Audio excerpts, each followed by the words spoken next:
Comment appliquer la poussée de terre sur une quilée d'un pont en treillis de 160 mètres de portée.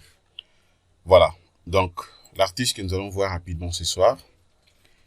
Et comprenez que les séries de formations continuent sur Jinkunga Tutoriel, qui est notre chaîne YouTube. Abonnez-vous massivement, likez nos vidéos ainsi que commentez et même partagez. Alors ce soir, nous allons faire une formation très rapidement. Ça sera donc une petite formation pour répondre à une question d'un confrère.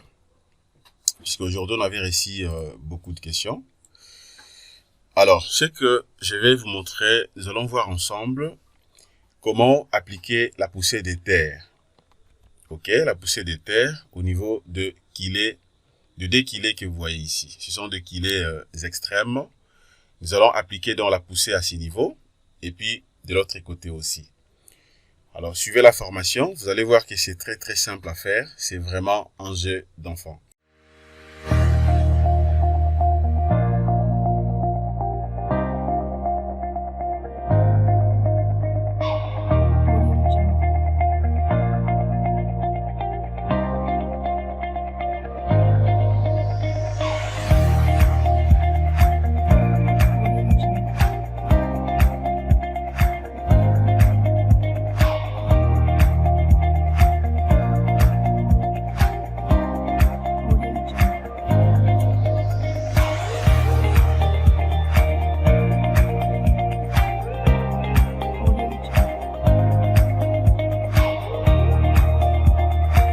Salut les amis, bienvenue sur Jinkunga Tutoriel. C'est comme je l'ai dit dans mon introduction, je vais répondre à une question de notre abonné.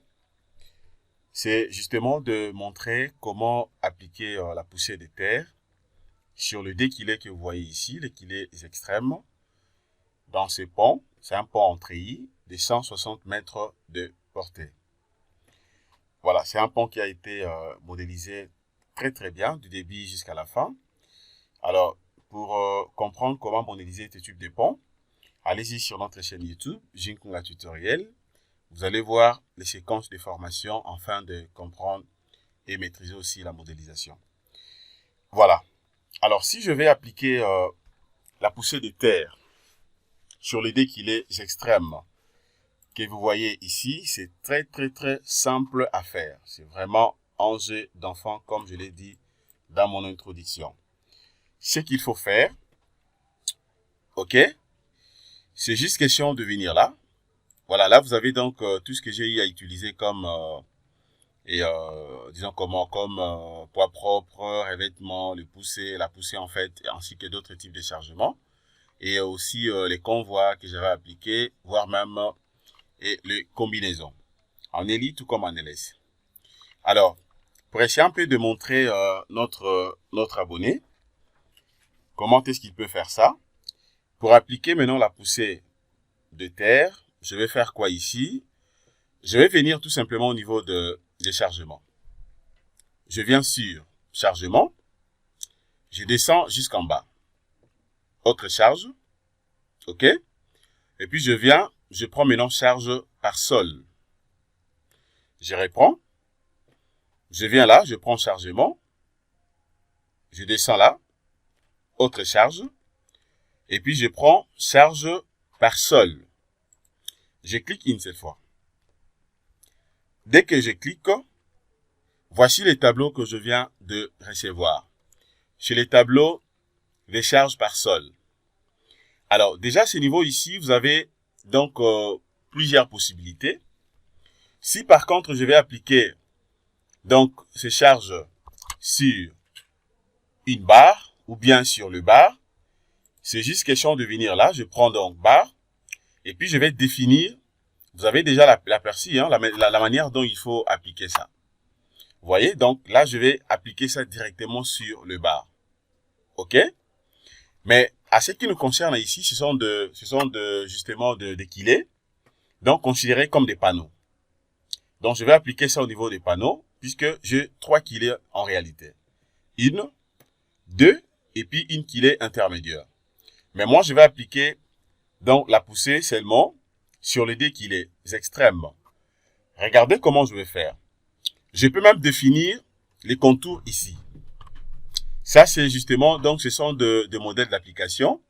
Je peux définir les contours ici, soit par ligne, par polyligne, ou bien je prends vraiment donc contour fermé. OK?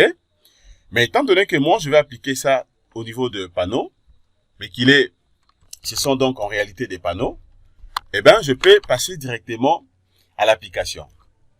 Maintenant, regardez comment je vais procéder. À ce qui concerne cette qu'il est ici, je viens là, direction de l'application ou direction d'application de la charge. Je vais bien voir d'abord le sens de mes repères ici. J'ai 3 axes. Vous avez donc X, Y et Z. Y, c'est suivant cette direction. Donc, il faut voir maintenant les positifs et le négatif. Alors, moi, qu'est-ce que je fais ici? À ce qui concerne cette qu'il est ici, je vais appliquer ça suivant la direction, donc le sens opposé au système local de surface. Donc, je prends ça. Je vais cocher opposé au système local de surface pour que je puisse considérer cette direction. OK? Et puis, je viens là, je vais cliquer sur paramètres. Maintenant, à ce niveau ici, je vais d'abord définir les différentes couches du sol. Je viens là. Je vais prendre les différentes couches du sol. À ce qui me concerne ici, je vais travailler avec quoi ici? Je descends rapidement. Je me dis, première couche du sol ici, j'ai argile limo mou. Deuxièmement, je prends argile limo ferme. Et puis troisièmement, je prends argile limo très ferme. Alors, les différentes couches ou l'épaisseur, je me dis, là ça va jusqu'à 1 mètre. Là, je prends même 1,50 m. OK? Donc, le cumul, ça fera 2.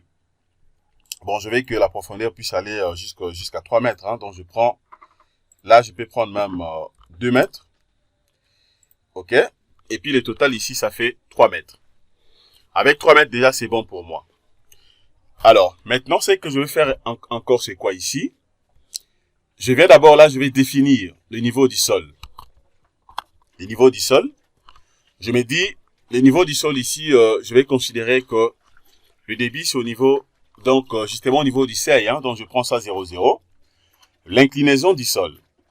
Voilà, donc, à ce niveau ici, vous pouvez donc donner l'inclinaison du sol. Si par contre que le sol en place, vous avez donc vous avez en fait l'inclinaison, c'est juste question d'insérer donc l'angle à partir d'ici. OK? Et même si vos voiles sont inclinées, je peux insérer également ici. Donc, il y a vraiment possibilité de bouger tout ce que vous voulez ici.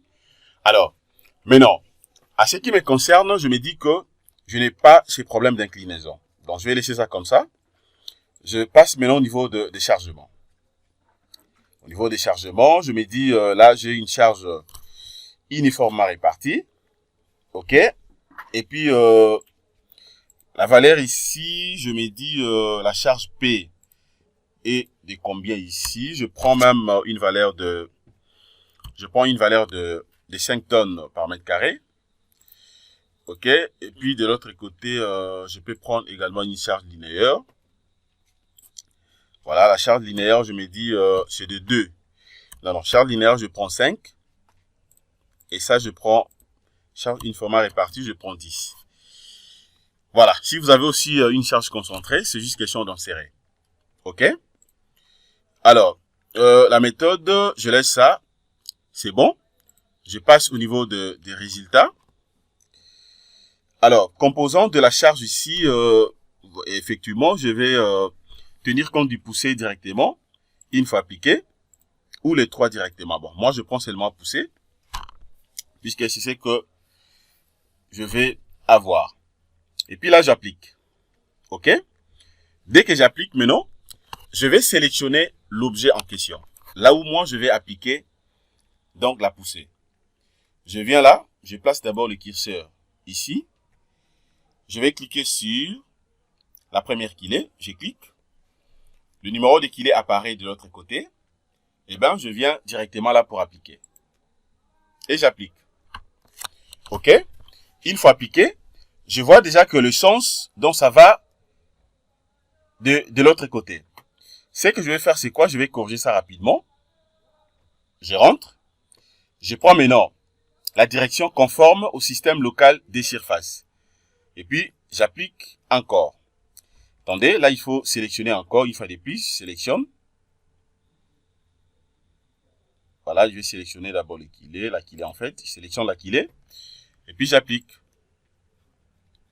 Voilà. Dès que j'applique, là, maintenant, c'est bon. Regardez comment j'ai appliqué donc la poussée de terre sur cette quilée. Là, déjà, c'est bon. Voilà, là, c'est bon. Et puis, je vais faire ça aussi de l'autre côté. Je ferai la même chose. Je vais tout simplement zoomer là. Je zoome. Je change. Je vais sélectionner d'abord l'aquilé. Sélectionne. Voilà. Et puis là aussi, j'applique. Voilà. D'ailleurs, je devais garder le même sens. Donc, je vais faire marche en arrière. Je vais garder le même sens. Je vais zoomer. Sélectionne. Le numéro est là. Conforme au système local des surfaces. Là aussi, j'applique. OK. Vous voyez, donc, c'est-à-dire que là, je viens d'appliquer directement la poussée de terre sur le déquilé. Donc, c'est vraiment simple, hein, c'est facile à faire. OK? C'est vraiment facile. Voilà, je vais tout simplement voir comment c'est représenté. Voilà, donc c'est ce que je voulais vous montrer hein, concernant cette petite formation. Je crois qu'on a répondu à la question de notre abonné. Merci de votre disponibilité. Passez une excellente soirée. Au revoir.